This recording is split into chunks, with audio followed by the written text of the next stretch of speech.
అనుదిన వాక్య ధ్యానము. ఈరోజు పాఠ్యభాగము మార్కు సువార్త 2వ అధ్యాయము. కొన్ని దినములైన పిమ్మట ఆయన మరల కపెర్నహూములోనికి వచ్చెను. ఆయన ఇంట ఉన్నాడని వినవచ్చినప్పుడు అనేకులు కూడి వచ్చిరి గనుక వాకిటనైనను వారికి స్థలము లేకపోయెను. ఆయన వారికి వాక్యము బోధించుచుండగా కొందరు పక్షవాయువు గల ఒక మనుష్యుని 4 చేత మోయించుకొని ఆయన యొద్దకు తీసుకొని వచ్చిరి.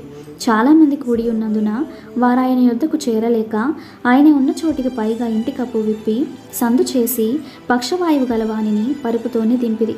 యేసు వారి విశ్వాసము చూచి, కుమారుడా, నీ పాపములు క్షమించబడి ఉన్నవని పక్షవాయువు గలవానితో చెప్పెను. శాస్త్రులలో కొందరు అక్కడ కూర్చుండి ఉండిరి. వారు, ఇతడు ఇట్లెందుకు చెప్పుచున్నాడు? దేవదూషణ చేయుచున్నాడు గదా. దేవుడొక్కడే తప్ప పాపమును క్షమింపగలవాడెవడని తమ హృదయములలో ఆలోచించుకునిరి. వారు తమలో తాము ఇలాగున ఆలోచించుకునుట యేసు వెంటనే తన ఆత్మలో తెలుసుకొని, మీరిలాంటి సంగతులు మీ హృదయములలో ఎందుకు ఆలోచించుకొనుచున్నారు? ఈ పక్షవాయువు గలవానితో నీ పాపములు క్షమించబడి ఉన్నవని చెప్పుడు సులభమా? నీవు లేచి నీ పరిపెత్తుకుని నడుమని చెప్పుడు సులభమా? అయితే పాపములు క్షమించుటకు భూమి మీద మనుష్య కుమారునికి అధికారము కలదని మీరు తెలుసుకొనవలనని వారితో చెప్పి, పక్షవాయువు గలవానిని చూచి, నీవు లేచి నీ పరిపెత్తుకొని ఇంటికి పొమ్మని నీతో చెప్పుచున్నాను నేను. తక్షణమే వాడు లేచి పరుపెత్తుకొని వారందరి ఎదుట నడిచిపోయిను. గనుక వారందరూ విభ్రాంతి నొంది, మనం ఇలాంటి కార్యములను ఎన్నడూ చూడలేదని చెప్పుకొనుచు దేవుని మహిమపరచిరి. ఆయన సముద్ర తీరంన మరలా నడిచిపోవచుండెను. జనులందరూ ఆయన యొద్దకు రాగా ఆయన వారికి బోధించెను. ఆయన మార్గమున వెళ్ళుచు సుంకపు మెట్టి యొద్ద కూర్చున్న అల్ఫయు కుమారుడగు లేవిని చూచి, నన్ను వెంబడించుమని అతనితో చెప్పగా అతడు లేచి ఆయనను వెంబడించెను.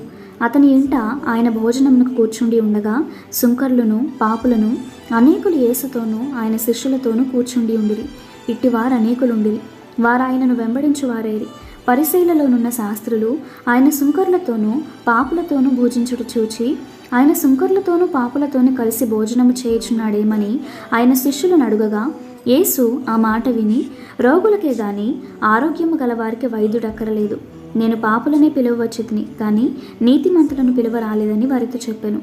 యోహాను శిష్యులను పరిసయ్యులను ఉపవాసము చేయుట కద్దు.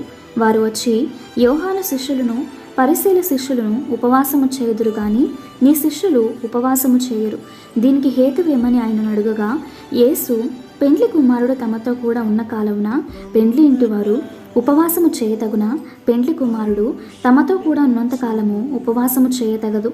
కానీ పెండ్లి కుమారుడు వారి వద్ద నుండి కొనిపోబడు దినములు వచ్చును. ఆ దినములలోనే వారు ఉపవాసము చేతురు. ఎవడును పాత బట్టకు క్రొత్త గుడ్డ మాసిక వేయడు. వేసిన ఎడల ఆ క్రొత్త మాసిక పాత బట్టను వెలితిపరచును, చినుగు మరి ఎక్కువగును. ఎవడును పాత తిత్తులలో క్రొత్త ద్రాక్షారసము పోయడు.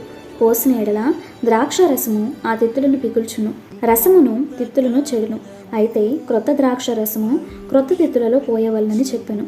మరియు ఆయన విశ్రాంతి దినమున పంట చేలలో బడి వెళ్ళుచుండగా శిష్యులు మార్గమున సాగిపోవచ్చు వెనులు త్రుంచుచుండిరి. అందుకు పరిసయ్యులు, చూడుము, విశ్రాంతి దినమున చేయకూడనిది వారేలా చేయుచున్నారని ఆయన అడిగిరి. అందుకు ఆయన వారితో ఇట్లనెను, తాను తనతో కూడా నున్నవారును ఆకలిగొని అందున దావీదునకు అవసరము వచ్చినప్పుడు అతడు చేసినది మీరెన్నడూ చదవలేదా?